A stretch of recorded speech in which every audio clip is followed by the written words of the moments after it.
Now, the next condition is the edge which continuation of the problem, from continuation of this problem.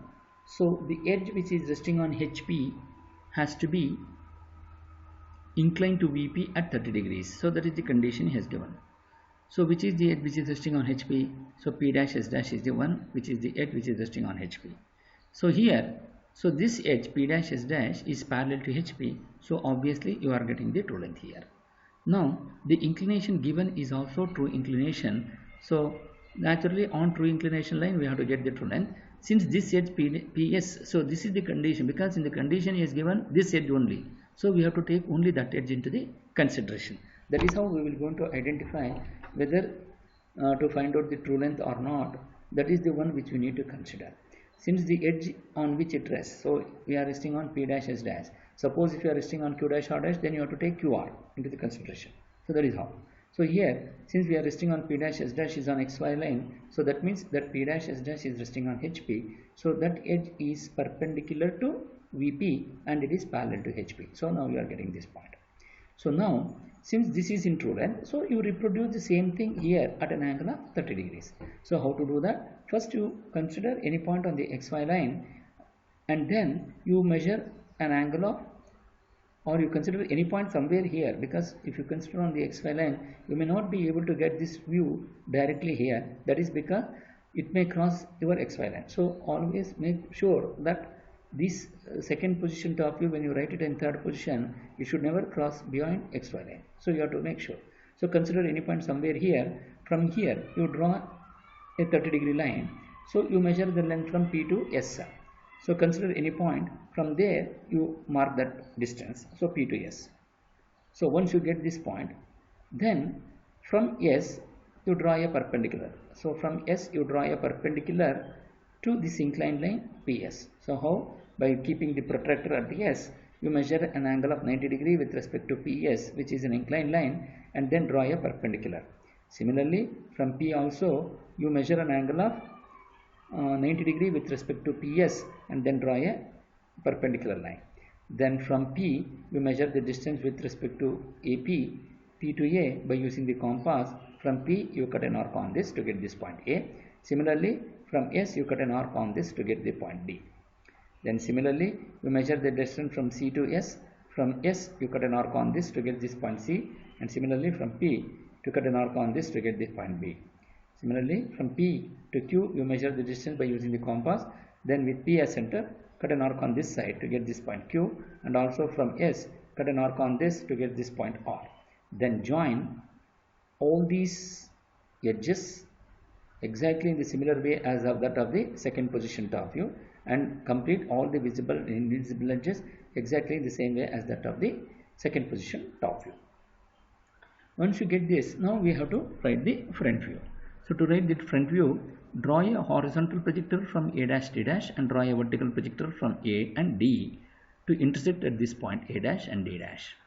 Similarly, draw a horizontal projector from O dash and draw a vertical projector from O. So we need to transfer the distance of O and O1.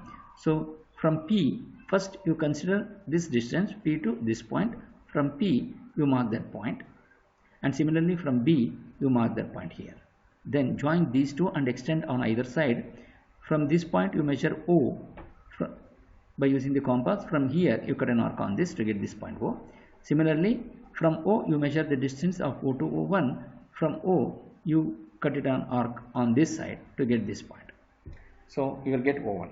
So now we are going to continue with the projections for the front view. Now draw a horizontal projector from O dash and draw a vertical projector from O to get this point O dash to intersect at O dash. Similarly, draw a horizontal projector from B dash C dash and draw a vertical projector from B and also from C to intersect at B dash and C dash. So mark them A dash, B dash, C dash, D dash and O dash. Now you take the bottom base. So you draw a vertical projector from P and also from S to the XY line, because P dash S dash is on XY line. So draw a horizontal projector from P dash and S dash to intersect at P dash and S dash here. Similarly, draw a horizontal projector from O1 dash and draw a vertical projector from O1 to intersect at this point O1 dash. Similarly, draw a horizontal projector from Q dash R dash and draw a vertical projector from Q and R to intersect at Q dash and R dash. So name them P dash, Q dash, R dash, S dash and O1 dash. Now we have to connect. So join between A dash to B dash, B dash to C dash, C dash to D dash and D dash to A dash with a continuous thin line. Similarly, join between P dash to Q dash to R dash to S dash and S dash to P dash with a continuous thin line. Then since we are joined between A dash to P dash, so you join between A dash to P dash. Then B dash to Q dash, that is BQ.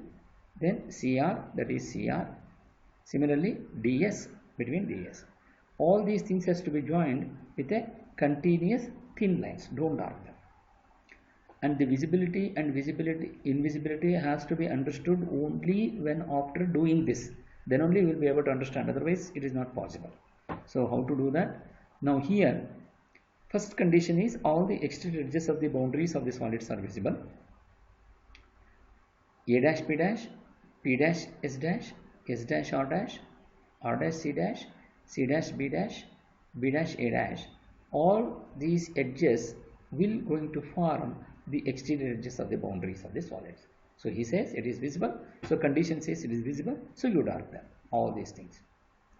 Then when you look from the front view, PQRS is near to the observer. That is the base of the square prism is near to the observer. It is visible. So dark between P dash to Q dash and Q dash to R dash. So that is how here. When you look from the front view, PQRS is near to the observer. So it becomes visible. So you dark them here. So similarly, you dark between P dash to Q dash to R dash to S dash to P dash. So that is visible. So Q dash is not on the boundary. Since Q dash is not on the boundary, from a point, if any one of the edges is visible, which is not on the boundary, then automatically all other edges will going to become visible.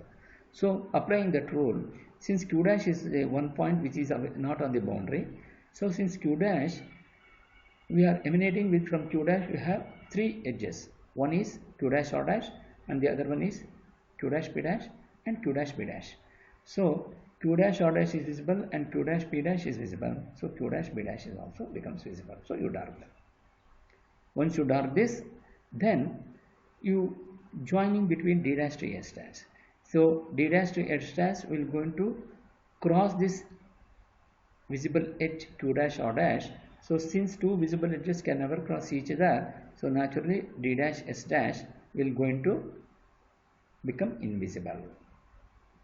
Similarly, when you consider A dash D dash, since A dash D dash is crossing the edge of B dash Q dash is a visible edge, so therefore A dash D dash will become invisible.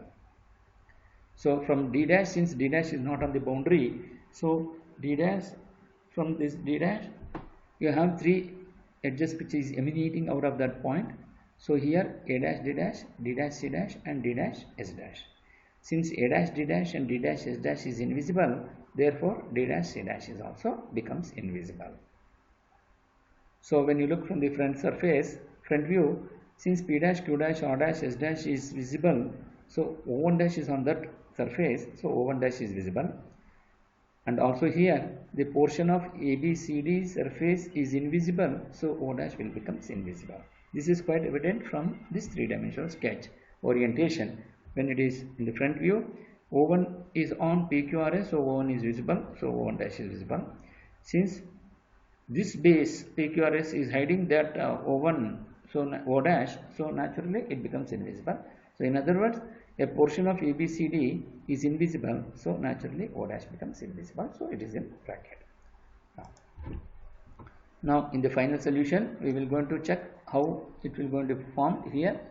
So a square prism of 35 mm side and the height of 65 mm rests on one of the base edges which is inclined to VP at 30 degrees. Draw the projections of the prism when the axis is inclined to HP at 45 degrees. Hence we have considered all the criteria and hence our problem is right.